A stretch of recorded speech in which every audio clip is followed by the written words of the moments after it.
Now, Masha, you have been married. Right. You've pretty much run the whole gamut, in fact. Perhaps you should tell us your experience. I see I don't have a more into question. Well, Ben, if you think that marriage is expensive, try divorce. But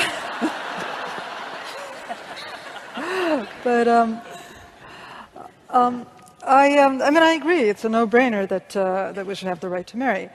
But I also think equally that it's a no-brainer that the institution of marriage should not exist. So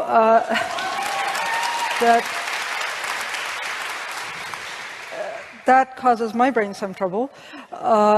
And part of it, why it causes me trouble, is because fighting for gay marriage generally involves lying about what we're going to do with marriage when we get there.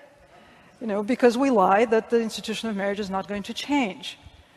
And that is a lie. The institution of marriage is going to change, and it should change. And again, I don't think it should exist. I don't like taking part in creating fictions about my life. That's sort of not what I had in mind when I came out 30 years ago. I have 3 kids who have 5 parents, more or less. And I don't see why they shouldn't have 5 parents legally. I don't see why we should choose 2 of those parents and make them into a sanctioned couple. And because between those 5 parents we have 2 groups with 2 different citizenships, you might 2 need groups to of 3. You might need to take us through that. You might need to take us through that because we're getting a bit confused. It would take with a long time. No, I have. You got married in Massachusetts? I got married in Massachusetts to my partner, who's Russian, my ex-partner. And by that time we had 2 kids, one of whom was adopted and one of whom I gave birth to.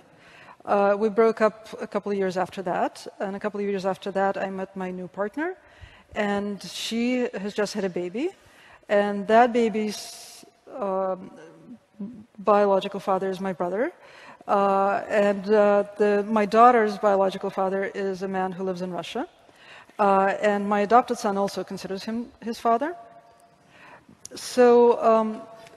So the 5 parents break down into 2 groups of 3 who have 2 different citizenships.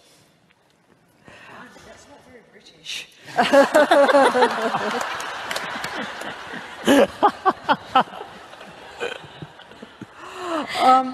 And really, I would like to live in a legal system that is capable of reflecting that reality. And I don't think that's compatible with the institution of marriage. Okay.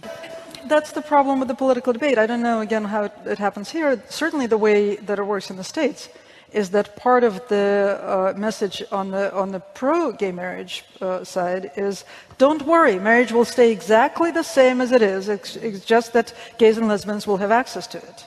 No, that's never going to happen, is it?